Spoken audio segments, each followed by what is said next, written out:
Your body will fall. Swap on the track right here. Your body will fall. Your body will fall. Your body will fall.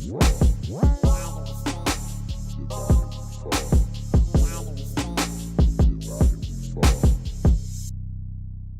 Most times you can't fix your relationship yourself.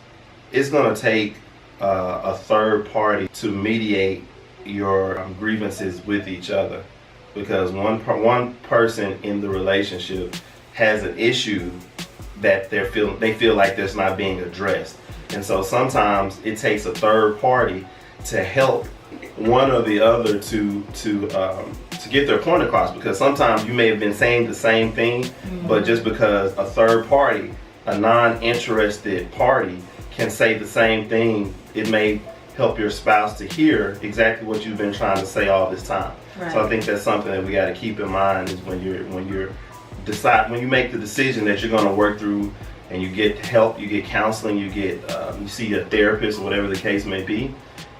That person can help to facilitate the healing that's going to need to take place, and everyone being able to get their expression of their issues out on the table so that the healing can begin. So, marriage is real. We definitely are advocates of counseling. Absolutely. Marriage counseling from a professional. Yeah. I ain't talking about your Uncle Bobby who a pastor that go to church with your mama cousin who a reverend. Right. No. Find a professional marriage counselor and get some professional help. Right. So, we're definitely advocates for that. We've done it. Absolutely, and still will if we need to. If it comes down, say, do we need to see somebody? Right. But if you want to make it work, you're gonna do what it takes to make it work. Right. What's the definition of insanity? Insanity means doing the same thing over and over again, expecting a different result.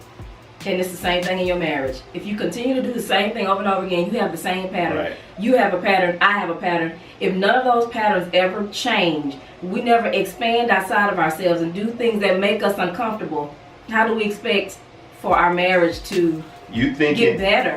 And you thinking that you're going to talk to each other about the same issues that you've been talking about for 20 years since 1987, and think, well, today, because I'm talking and I'm crying, that's going to fix your situation. It's not. Right. You've got to get some outside help. And it's just like with your body. You go to the doctor if you have a stomach ache, or if you have a fever. An ailment, any ailment. Yeah, any type of ailment. Same thing you do for, going to the dentist. Why don't we take that same approach with our marriages? Absolutely. Your marriages need antibiotics, and they need steroid shots and flu shots and everything else. Absolutely. And you got to be proactive with it. Don't let it get to a point till now you got full-blown marital AIDS and it's dying, when you could take the antibodies early. I'm in my flow. Okay.